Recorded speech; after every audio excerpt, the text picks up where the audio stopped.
Conan the Barbarian, an epic tale of an enslaved boy whose family is killed, is set free from his shackles and finds the man responsible for his parents' brutal murder and rides off into the sunset with a damsel in distress.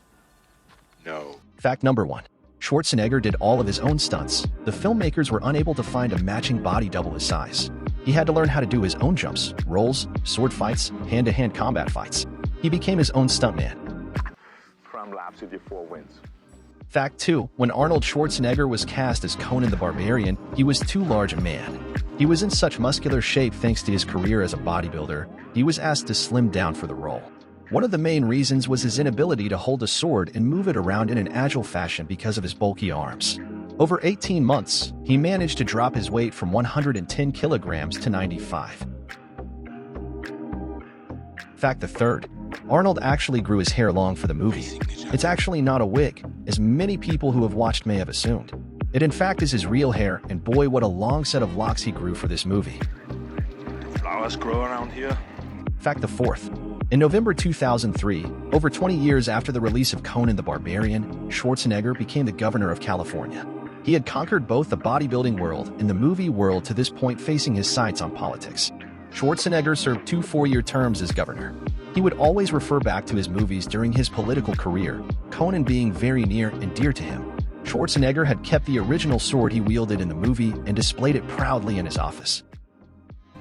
It's like the steel of this sword.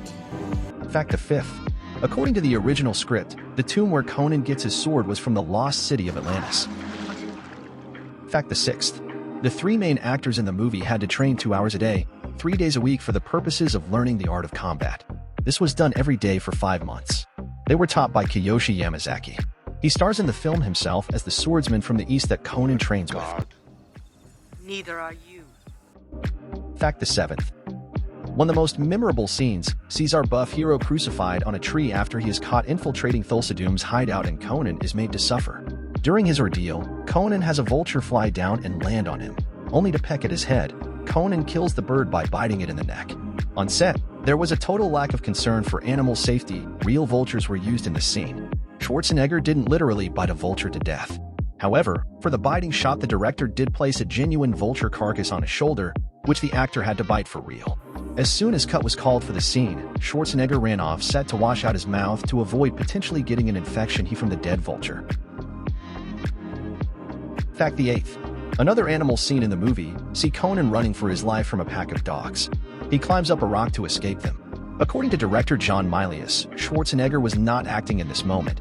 The dogs in question were actually quite dangerous and bloodthirsty animals, and anxious to sink their teeth into him.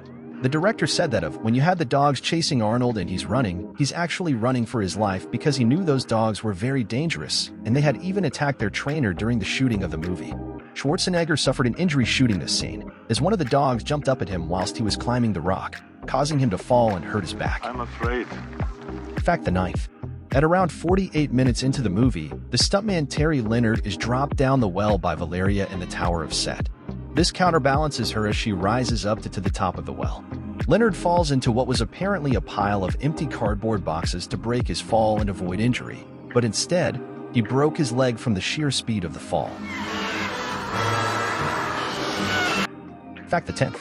For the role of villain, James Earl Jones plays Thulsadum. You may also know him as Mufasa on The Lion King or as Darth Vader's voiceover.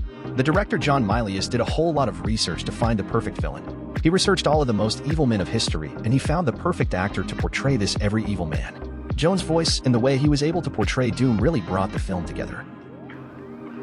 My son. If you like this kind of content, please leave a comment below and let me know what movie you would like to see me do next.